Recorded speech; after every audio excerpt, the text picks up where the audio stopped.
Moral stories. आपसी फूक महंगी पड़ी। प्राचीन समय में एक विचित्र पक्षी रहता था। उसका धड़ एक ही था, परंतु सिर दो थे। नाम था उसका भारू। एक शरीर होने के बावजूद उसके सिरों में एकता नहीं थी और न ही था तालमेल। वे एक दूसरे से बैर रखते थे। हर जीव सोचने समझने का काम दिमाग से करता है और दिमाग होता है सिर में। दो सिर होने के कारण भारुंड के दिमाग भी दो थे, जिनमें से एक पूरब जाने की सोचता तो दूसरा पश्चिम।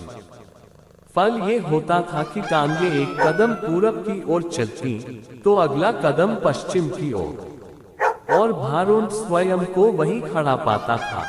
भारुंड का जीवन बस दो सिरों के बीच रस्साकसी बनकर रह गया था। एक दिन भारुंड भोजन की तलाश में नदी तट पर घूम रहा था कि एक सिर को नीचे गिरा एक फल नजर आया। उसने चोंच मारकर उसे चख कर देखा तो जीभ चटकाने लगा। वाह, ऐसा स्वादिष्ट फल तो मैंने आज तक कभी नहीं खाया। भगवान ने दुनिया में क्या क्या चीजें बनाई हैं। अच्छा, जरा मैं भी चख कर देखूं।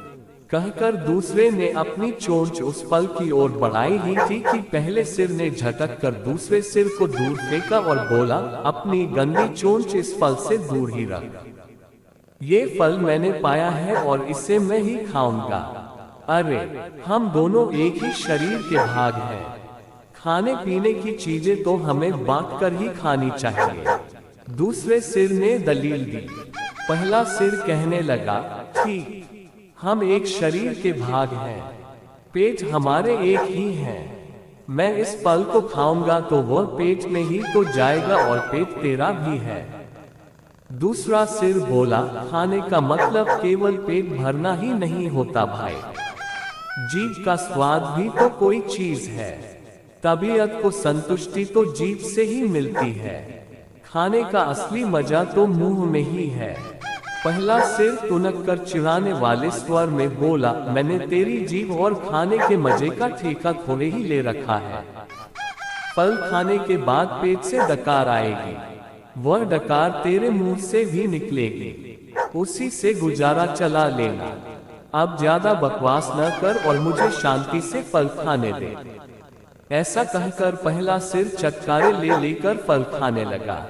इस घटना के बाद दूसरे सिर ने बदला लेने की ठान ली और मौके की तलाश में रहने लगा।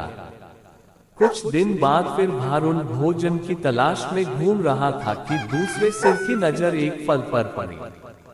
उसे जिस चीज की तलाश थी उसे वह मिल गई थी। दूसरा सिर उस फल पर चोंच मारने ही जा रहा था कि पहले सिर ने चीख कर चेतावनी दी, अरे अरे, इस फल को मत खाना। क्या तुझे पता नहीं कि यह विषैला फल है? इसे खाने पर मृत्यु भी हो सकती है। दूसरा सिर हंसा, हे, तू चुपचाप अपना काम दे। तुझे क्या लेना देना है कि मैं क्या खा रहा हूँ? भूल गया उस दिन की बात। पहले सिर ने समझाने की कोशिश की, तूने ये फल खा लिया तो हम दोनों मर जाएंगे। दूसरा सिर तो बदला लेने पर उतारू था। बोला, मैंने तेरे मरने जीने का ठेका थोड़े ही ले रखा है। मैं जो खाना चाहता हूँ वह खाऊंगा, चाहे उसका नतीजा कुछ भी हो। अब मुझे शांति से विषैला फल खाने दे। दूसरे सिर ने सारा विषैला फल खा लिया और भारुंड तड़प तड़प कर मर गया। कहानी से सीख, आपस की फूट सदा ले डूबती है।